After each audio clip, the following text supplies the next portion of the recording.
Ron reached inside his jacket and pulled out a fat grey rat, which was asleep. His name's Scabbers, and he's useless. He hardly ever wakes up.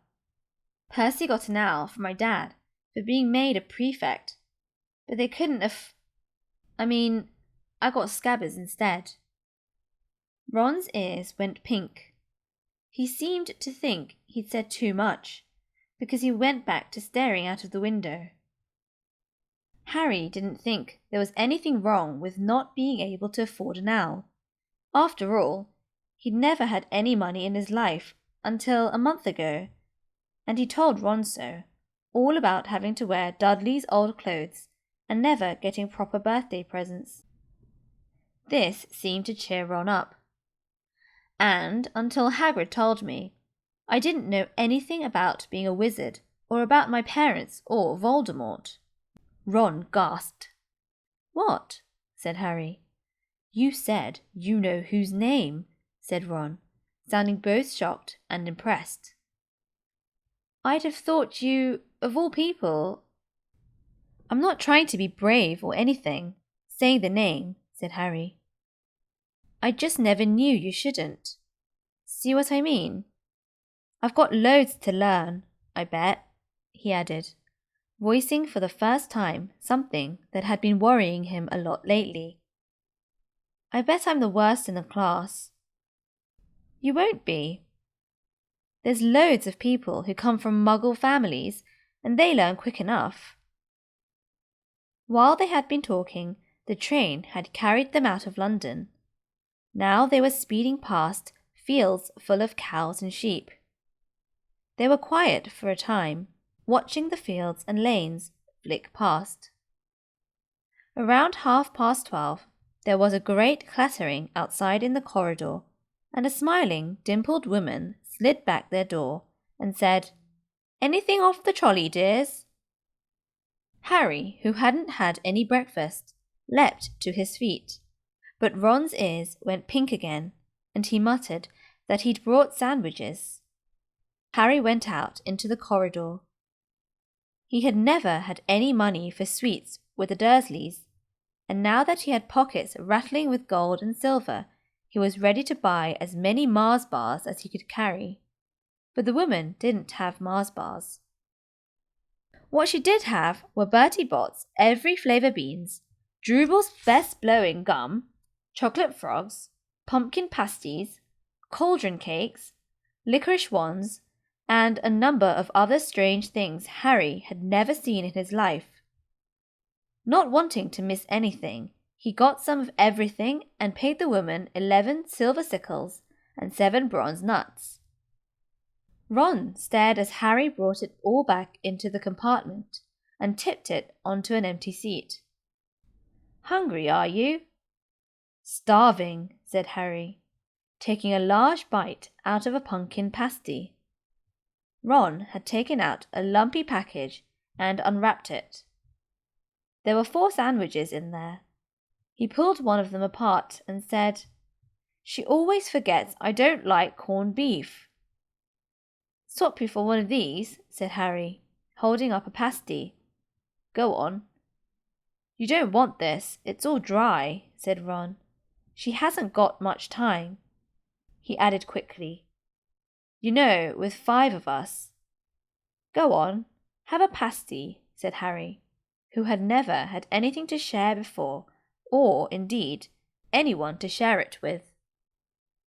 It was a nice feeling sitting there with Ron, eating their way through all Harry's pasties and cakes. The sandwiches lay forgotten. What are these? Harry asked Ron, holding up a pack of chocolate frogs. They're not really frogs, are they? He was starting to feel that nothing would surprise him. No, said Ron. But see what the card is. I'm missing Agrippa. What?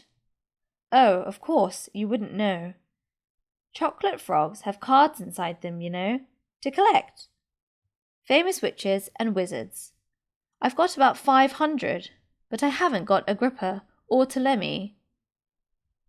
Harry unwrapped his chocolate frog and picked up the card. It showed a man's face. He wore half-moon glasses, had a long crooked nose, and flowing silver hair, beard, and moustache. Underneath the picture was the name Albus Dumbledore. "So this is Dumbledore," said Harry. "Don't tell me you'd never heard of Dumbledore," said Ron. "Can I have a frog? I might get Agrippa, thanks." Harry turned over his card and read, "Albus Dumbledore, currently headmaster of Hogwarts, considered by many the greatest wizard of modern times. Professor Dumbledore is particularly famous for his defeat of the dark wizard Grindelwald in 1945, for the discovery of the 12 uses of dragon's blood, and his work on alchemy with his partner Nicholas Flamel. Professor Dumbledore enjoys chamber music and tenpin bowling." Harry turned the card back over and saw, to his astonishment, that Dumbledore's face had disappeared. "He's gone." "Well, you can't expect him to hang around all day," said Ron. "He'll be back." "No, I've got Morgana again, and I've got about 6 of her. Do you want it? You can start collecting." Ron's eyes strayed to the pile of chocolate frogs waiting to be unwrapped. "Help yourself," said Harry. "But in, the Muggle world, people just stay put in photos. Do they? What, they don't move at all?" Ron sounded amazed. "Weird." Harry stared as Dumbledore sidled back into the picture on his card and gave him a small smile. Ron was more interested in eating the frogs than looking at the famous witches and wizards cards, but Harry couldn't keep his eyes off them.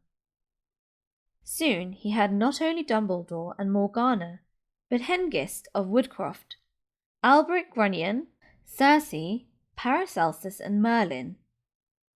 He finally tore his eyes away from the Druidess Cleodna, who was scratching her nose, to open a bag of Bertie Bott's every flavour beans. "You want to be careful with those," Ron warned Harry. "When they say every flavour, they mean every flavour. You get all the ordinary ones like chocolate and peppermint and marmalade, but then you can get spinach and liver and tripe. George reckons he had a bogey-flavoured one once." Ron picked up a green bean, looked at it carefully, and bit into a corner. "Blah! See? Sprouts!" They had a good time eating the every flavour beans. Harry got toast, coconut, baked bean, strawberry, curry, grass, coffee, sardine, and was even brave enough to nibble the end off a funny grey one Ron wouldn't touch, which turned out to be pepper. The countryside now, flying past the window, was becoming wilder. The neat fields had gone. Now there were woods, twisting rivers, and dark green hills. There was a knock on the door of their compartment, and the round-faced boy Harry had passed on platform 9 3/4 came in. He looked tearful.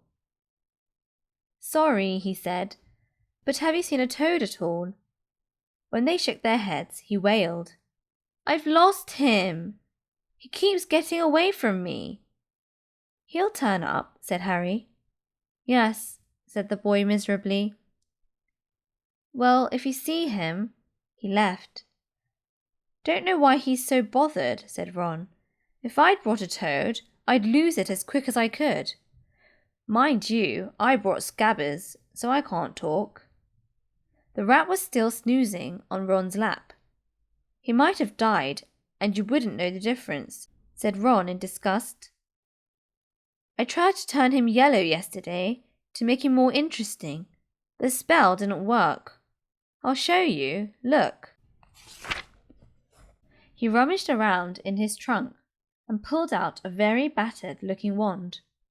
It was chipped in places, and something white was glinting at the end. Unicorn hairs nearly poking out. Anyway, he had just raised his wand when the compartment door slid open again. The toadless boy was back, but this time he had a girl with him. She was already wearing her new Hogwarts robes.